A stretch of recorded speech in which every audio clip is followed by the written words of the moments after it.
제가 어린 시절에 저희 고향집에 마당이 있었는데, 시골집에는 다 마당이 있죠. 거기에 보면은 제 기억에 좋은 추억들이 몇 가지가 남아 있습니다. 저희 집 담장이 한 담장이 쳐진 것까지 하면은 한 200평 정도 됐어요. 집 전체가. 나중에 안 사실입니다. 저 뭐 자랄 때는 얼마나 되는지 몰랐는데 한 200평 정도 되었다고 해요. 근데 그 담장 주위에 살구나무가 두 개가 있었어요.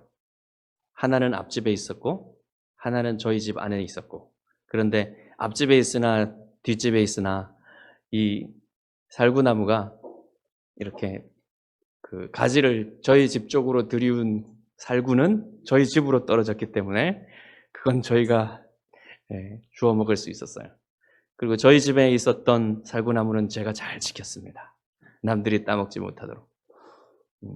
그래서 이 살구나무를 매년 살구나무에 열리는 살구를 잘 따먹었고 주워 먹었고, 그 다음에 또 하나의 나무는 돌배나무가 있었고, 그 돌배나무도 소용이 있어요. 뭐 이렇게 크게 체한 사람들 그 가지를 이렇게 꺾어가지고 그 물을 내서 먹으면 효험이 있는 그런 가지였습니다.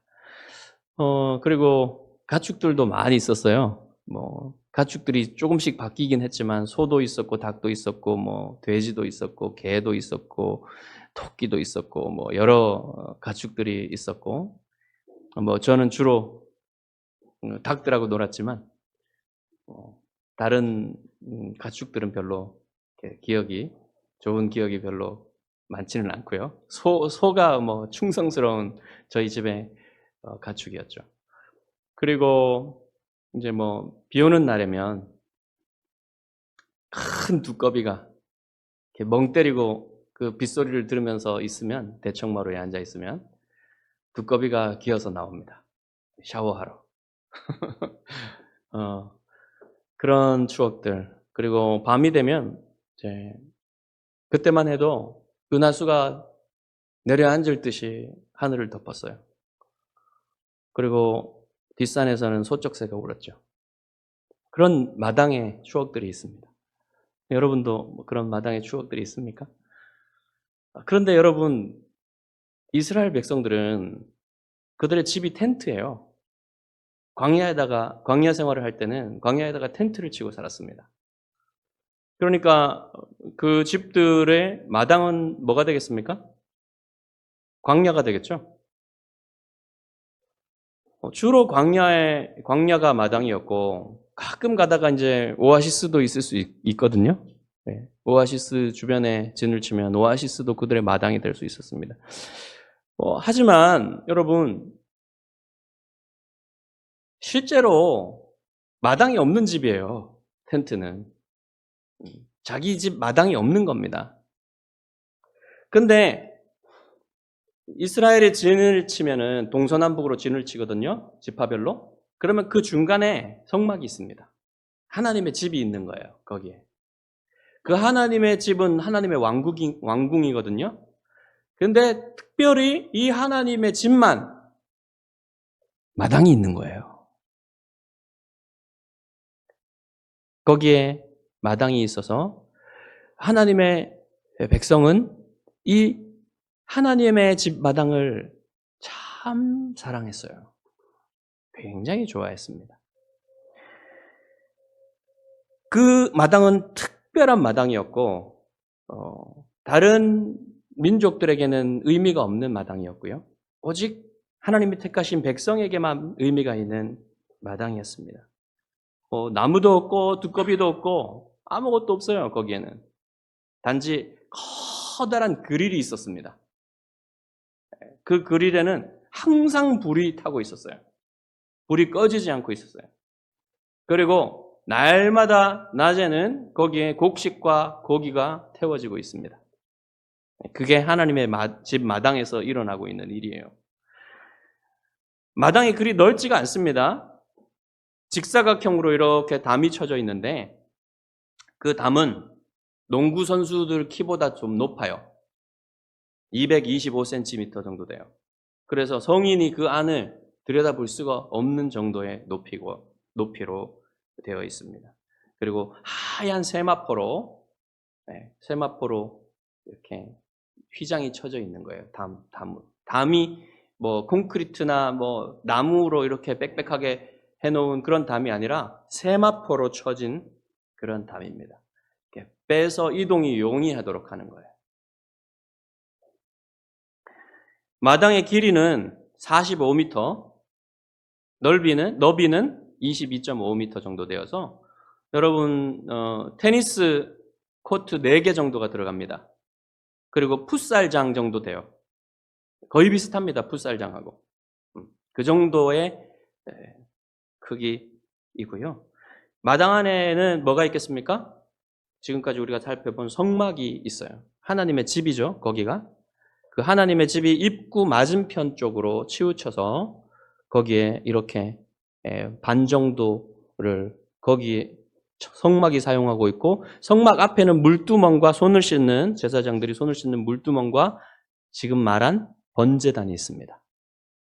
그러니까 여러분, 이게 그렇게 넓은 공간이 아니에요. 그러니까 사람들이 많이 들어갈 수가 없습니다. 거기에. 들어갈 수 있긴 하지만 그렇게 사람들이 많이 들어갈 수는 없어요. 그래서 여러분, 나중에 솔로몬 성전이 지어집니다. 솔로몬 성전의 뜰은 많은 사람들이 들어갈 수가 있어요. 이스라엘 백성들은 그곳을 매우 사랑했습니다. 그 뜰을 매우 사랑했어요. 그래서 한 고라 자손은 시편에서, 자기가 지은 시편에서 이렇게 말하는데요. 시편 84편에서 이렇게 고백합니다. 주의 궁정에서의 한 날이 다른 곳에서의 첫날보다 나은즉 악인의 장막에 사는 것보다 내 하나님의 성전 문지기로 있는 것이 좋사오니. 얼마나 그곳을, 그 뜰을 사랑했는지 이렇게 시편으로, 노래로 고백을 했고요. 다윗도 시편 65편에서 이렇게 말합니다. 주께서 택하시고 가까이 오게 하사 주의 뜰에 살게 하신 사람은 복이 있나이다. 우리가 주의 집, 곧 주의 성전의 아름다움으로 만족하리이다. 좀 더 원문의 뜻을 살려서 직역을 하면요, 주의 집, 곧 주의 성전의 아름다움으로 만족하리이다 그랬는데, 이게 뭐냐면요, 하나님의 집이 선하기 때문에, 그리고 거룩하기 때문에 제가 만족합니다. 이런 뜻이에요. 하나님의 집이 선하기 때문에, 그것이 거룩하기 때문에 제가 만족합니다. 그런데 다윗이 지금 우리말 성경에는 아름다움으로 만족하리이다 그랬는데, 사실은 이게 그 성전이 아름답게 지어졌기 때문에, 그 외양이나 그 모든 것들이 아름답기 때문에 사랑한다는 게 아니에요. 다른 겁니다. 그 이유를 그 앞에 3절에는 이렇게 말했어요. 죄악이 나를 이겼사오니 우리의 허물을 주께서 사하시리이다. 이 말이 무슨 말입니까? 다윗은 자기 죄 때문에 압도되어서 죄와의 싸움에서 졌다는 거예요. 자기가 죄와 싸웠는데 그 자기 안에 있는 죄에 압도되어서 졌단 말입니다. 그런데 하나님의 집 마당에 들어가면 거기에는 죄를 사하심이 있다. 죄를 용서하심이 있다.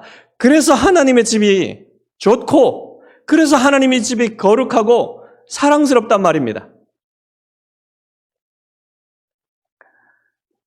그 성막들에는 바로 하나님의 용서가 있기 때문에 이 하나님의 백성들이 그 성막들을 그렇게 사랑했던 거예요. 거기에는 번제단이 있기 때문에 그렇습니다. 번제단은 성물들 중에서 가장 커요. 225cm의 길이와 너비로 된 정사각형 모양의 틀이었어요. 화로 같은 거, 그릴 같은 거. 높이는 135cm. 그렇게 높지 않죠? 예. 이러한 모양으로 된 그릴이라고 생각하면 돼요. 그 위에 뭔가를 태울 수 있는, 그 위에 뭔가를 구울 수 있는 그런 그릴같이 생긴 거라고 생각하시면 됩니다. 커다란, 그러니까 소도 올려서 태울 수 있을 만큼 큰 거예요. 그게 그릴이. 나무에다가 놋을 입혀서 만듭니다. 왜 놋을 입히냐면 놋이 열에 굉장히 강합니다. 계속해서 태워야 되니까 이게 녹아내리면 안 되잖아요. 그러니까 놋으로 만드는 거죠. 또 하나의 이유는 성막 안에 있는 모든 것들은 금으로 만든다 그랬죠. 금으로 씌워서 만들거나 금으로 만든다 그랬는데 그것은 하나님의 왕권을 상징하는 거예요. 그런데 밖에는 하나님의 백성들을 상징하는 놋으로 만드는 겁니다. 모든 그 번제단과 관련된 모든 기물들은 다 놋으로 만듭니다. 특별히 4절에 보시면 그물이라고 된 거 있어요. 그물. 이게 뭡니까? 그릴이죠, 그릴. 그 위에 이렇게 재물을 올려놓고 태우면 거기에 재도 밑으로 떨어지고 기름도 밑으로 떨어질수록 만든 그릴 같은 거예요. 근데 이것을 어떻게 만드냐면 135cm 높이라 그랬죠? 이 정사각형 모양의 이 재단이 135cm 되는데 그 중간쯤에 그릴이 보이도록 이렇게 걸어 놓습니다. 그러면 어떻게 됩니까? 바람이 옆으로 통해서 위로 올라가는 구조잖아요. 그러니까 공기가 잘 공급돼서 잘 타게 되는 거죠. 이런 식으로. 그리고 다 분리돼서 이동할 수 있도록 가볍게 만들었어요.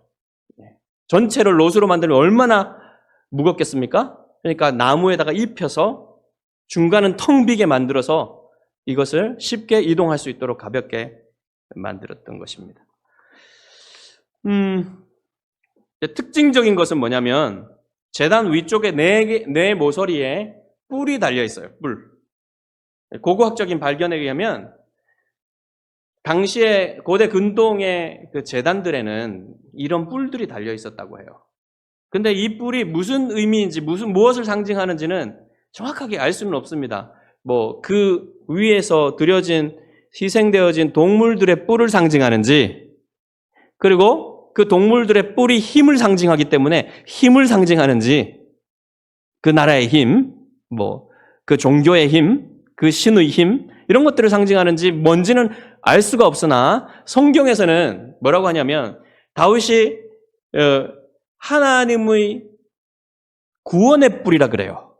구원의 뿔.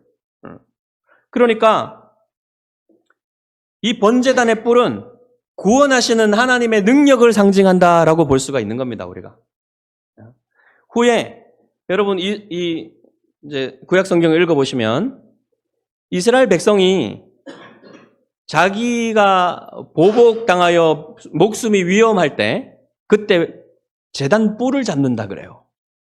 여러분 솔로몬이 왕위에 오르기 전에 아도니아가 반역을 했죠. 첫째 아들 아도니아가 반역을 해가지고 이제 그 솔로몬이 이제 그들을 잡아야 되는데 아도니아가 제단 뿔을 잡았어요. 그리고 그 아도니아의 반역에 참여한 요압도 제단 뿔을 잡았습니다. 요압은 바로 내려서서 쳐죽임을 당했고 아도니아는 살았지만 그 후에 다윗의 첩이었던 아비삭을 요구해가지고 그 사람도 죽게 되죠. 아무튼 제단 뿔을 잡으면 어째 살 소망이 있다는 거예요. 그래도 하나님의 정의에 호소하는 그런 행위가 되는 거예요. 이러한 의미로 제단 뿔이 이스라엘 백성들에게 있었습니다. 그런데 여러분 성막들과 번제단은 그러니까 지금까지 제가 설명한 것에 의하면 이스라엘 백성에게는 가장 가까이 하나님의 구원을 경험할 수 있는 하나님을 경험할 수 있는 가장 가까운 곳이에요. 하나님의 임재가 있는 그리고 거기에 하나님의 용서가 있는 가장 가까운 곳이 바로 그 성막들이었단 말입니다. 그래서 여러분 수장절에 세 절기 중에 가장 즐거운 절기인 수장절에 이스라엘 백성이 이 성전들에 모여가지고 가장 기쁜 클라이막스를 이룬다고 했어요. 바로 이러한 곳이기 때문에 그래요. 하나님께 자기 죄를 용서받는 기쁨과 하나님의 임재에 가장 가까이 가는, 그래서 하나님과 교제하는 그 특권을 누리는 백성으로서 기뻐한단 말입니다. 그곳을 사랑한단 말입니다. 자, 그런 것이에요. 그렇다면 구체적으로 어떻게 이스라엘 백성이 이 기쁨을 경험하게 될까? 여러분, 성막들로 들어가려면 담을 지나가야 됩니다. 담이 가로막혀 있다 그랬죠? 담을 지나갈 때 오직 한 곳 열린 곳이 있어요. 그곳이 입구입니다. 동쪽에 커다란 입구가 놓여져 있어요. 그러니까 담에서, 전체 둘러쳐진 담에서 가장 중요한 부분이 이 입구입니다. 여러분, 입구를 잘 아셔야 돼요. 입구는 굉장히 넓어요. 9m 정도가 됩니다. 엄청나게 크죠, 입구가. 입구가 넓은 이유는 여러분, 잘 들어가기 위해서, 쉽게 들어가기 위해서, 재물을 이제 가지고 들어가야 되는데 그게 너무 좁으면 힘들지 않겠습니까? 넓게 해놔서 이제 재물을 가지고 헌제자가 제사장들과 함께 이렇게 들어갈 수 있는, 쉽게 들어갈 수 있는 그런 넓은 입구가 마련되어 있었어요. 그리고 청색, 자색, 홍색 실로 수놓아서 만든다 그랬는데, 이것은 여러분 휘장을 만들 때 그 색깔들이잖아요. 청색, 자색, 홍색 실이 하나님의 신성과 왕권과 그 다음에 예수 그리스도의 피를 상징한다고 제가 말씀드렸는데, 성경에서 꼭 이것이, 이런 색깔들이 꼭 하나님의 신성과 왕권과 예수 그리스도의 피를 상징한다는 증거는 없어요. 그러니까 딱 그거다라고 확실하게 주장할 수 있는 건 없습니다. 단지 유추할 수 있을 뿐이에요. 그 정도에서 맞춰야지, 더 들어가가지고 이게 성막에 있는 세세한 것들을 다 따져서 그 안에 의미들을 부여하는 건요, 과한 해석이에요. 그렇듯이 이 입구의 넓음, 이것에도 의미를 부여해서 무슨 복음의 의미를 과도하게 부구하는 것도 사실은 과한 해석이 될 수 있습니다. 그러니까 우리는 이렇게 과한 해석하는 것을 조금 조심해야 됩니다. 그래서 여기까지만 가고요. 다만 이 입구가 동쪽에 있었다는 것은 의미를 가질 수 있어요. 왜 그러냐면 동쪽은 유다 지파의 위치거든요. 유다 지파가 진치는 곳이거든요. 그래서 예수 그리스도께서 유다 지파의 사자로서 다윗의 후손으로서 온다는 사실, 그 사실을 이 동쪽이 말해주고 있다는 사실, 이 정도 여러분, 이 입구에 대해서 여러분 아시면 되겠습니다.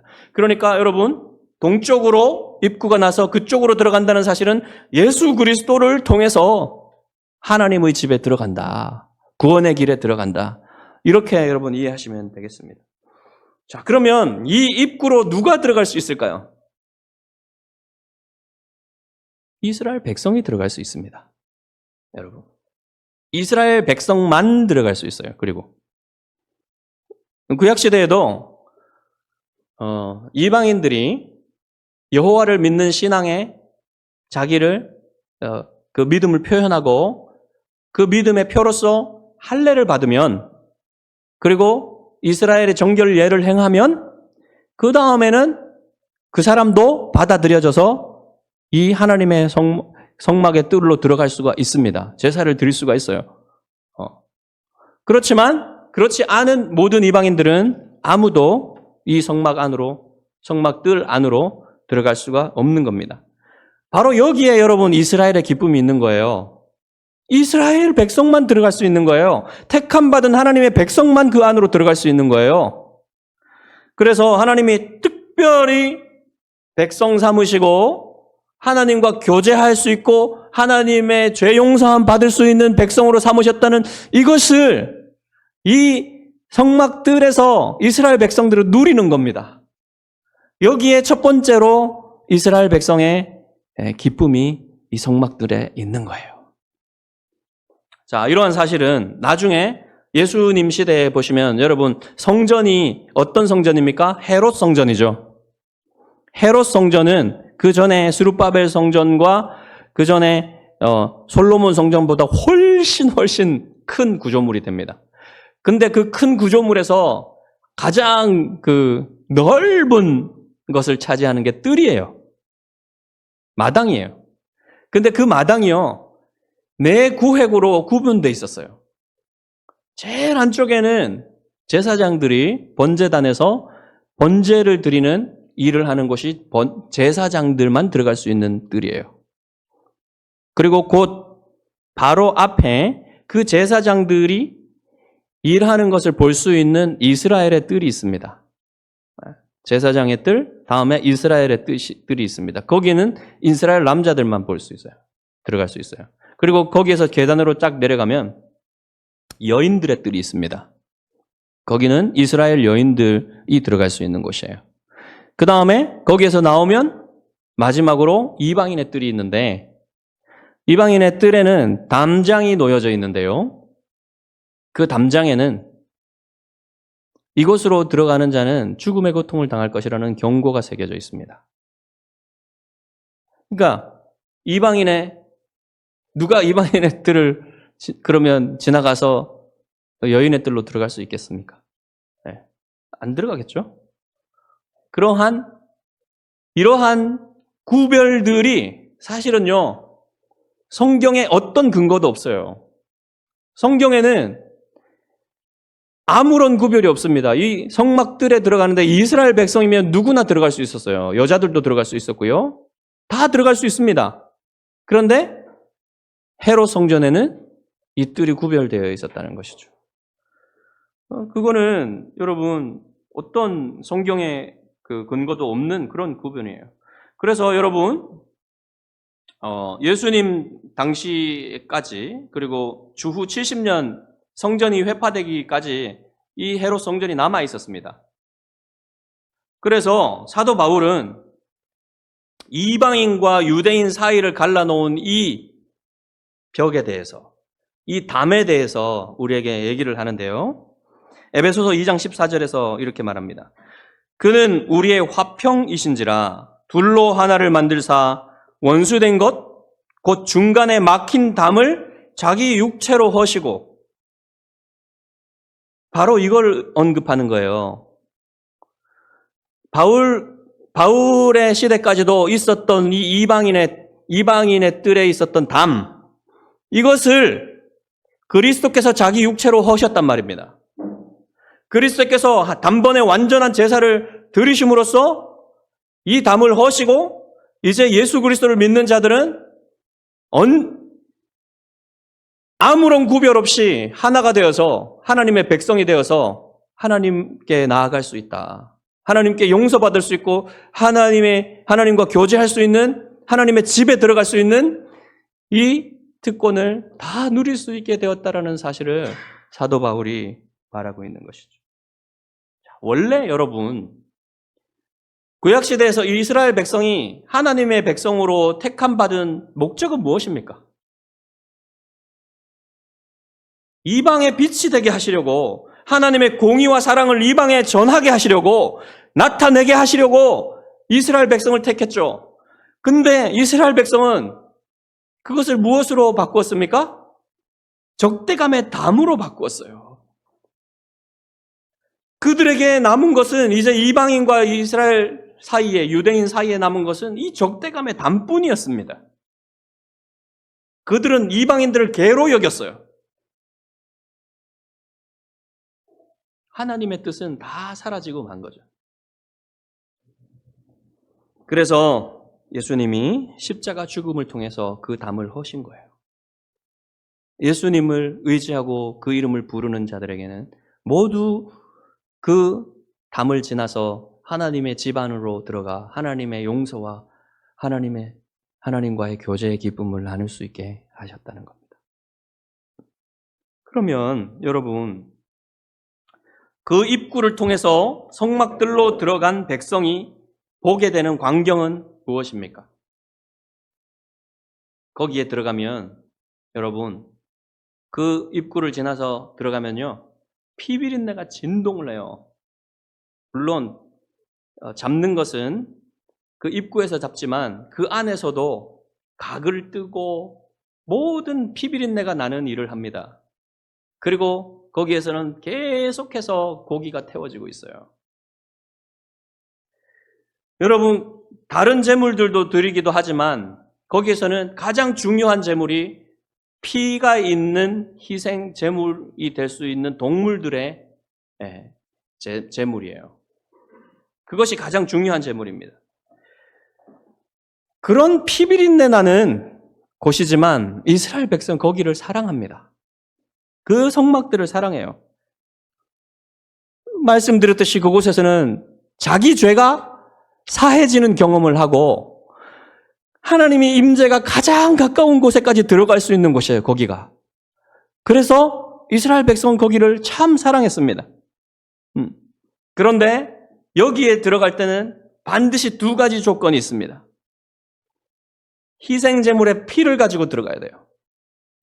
그리고 반드시 제사장의 도움이 있어야 됩니다. 자기 스스로의 힘으로는 못해요, 제사를. 그리고 반드시 희생제물의 피를 가지고만 들어가야 됩니다. 그래서 말하자면 여러분, 희생제물의 피와 제사장의 도움 없이는 하나님의 용서를 받을 수 없다는 뜻입니다. 여러분, 헌제자가, 즉 예배자가 이제 그 문으로 들어갈 때 문 앞에 섭니다. 입구에 서가지고는 자기가 키우던 가축이나 흠없는 가축이나 또는 자기가 안 키웠다면 돈 주고 산 가축을 자기 옆으로 데리고 와요. 네. 거기에서 입구에서 무엇을 하냐면 그 동물의 목을 따서 죽입니다. 이때 여러분, 이 동물을 죽이기 전에 무슨 일을 하냐면 손을 그 동물의 머리 위에 얹어요.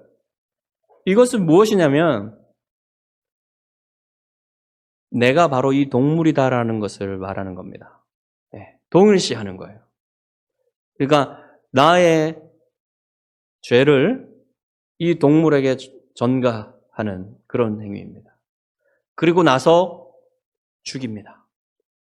이 동물을 죽일 때 여러분, 아무런 감정 없이 죽이지 않아요. 지금 이 사람은 무엇 때문에 이 동물이 죽는지 압니다. 그래서 아픔이 있고 슬픔이 있어요. 이 동물이 나의 죄 때문에 죽는구나. 나 대신 죽는구나. 내가 죽어야 되는데 이 동물이 죽는구나 하는 것을 알고 있어요. 이스라엘 백성도. 그냥 아무런 감정 없이 그걸 하는 게 아니에요. 내가 하나님 앞에 범죄했는데 이 죄를 씻기 위해서 이 동물을 죽인다라는 그 사실을 알고 그 죽이는 행위를 하는 겁니다. 그러면 이제 제사장이 와서 그 흐르는 피의 일부를 받아가지고 이제 다 같이 들어가요. 성막 뜰로 들어갑니다. 뜰로 들어가서는 제사장이 그 피의 일부를 뿌려요. 제단에 뿌리고 그 제물을 태워드리면 이제 그것이 제사가 되는 거예요. 그의 그 헌제자의 죄를 사하는 그런 행위가 되는 거예요. 제사가 되는 거예요. 그러면 하나님이 그것을 받으십니다. 자, 이러한 일들이 이루어지는 것이 여러분 그 성막들이라는 겁니다. 여러분, 레위기 6장 12절에 보면요, 이 번제단의 불은 항상 꺼지지 말고 타올라야 됐습니다. 유지되어야 됐어요. 왜 그러냐면 여러분, 그 수많은 이스라엘의 백성들의 죄들이 얼마나 많겠습니까? 항상 여러분, 그 제물이 그 사람들의 죄를 사하기 위해서 준비되어 있었어요. 그리고 늘 드리는 상번제도 드려야 됐습니다. 이스라엘 백성 전체를 위해서, 또한 제사장들을 위해서 계속해서 그 제물이 드려져야 했기 때문에 번제단의 불은 꺼지지가 않았어요. 이 불이 언제까지 꺼지지 않았습니까? 이 불이 언제까지 꺼지지 않아야만 했냐면 예수 그리스도께서 자기를 십자가에 들여서 영원한 피 흘리심, 영원한 제사를 하나님의 영원한 성소에 드리시기까지 이 제사가 드려져야 했습니다. 그런데 예수님께서 십자가 위에서 자기를 단번에 영원히 드리심으로써 이제 이 동물의 희생 제사는 더 이상 필요 없게 되었어요.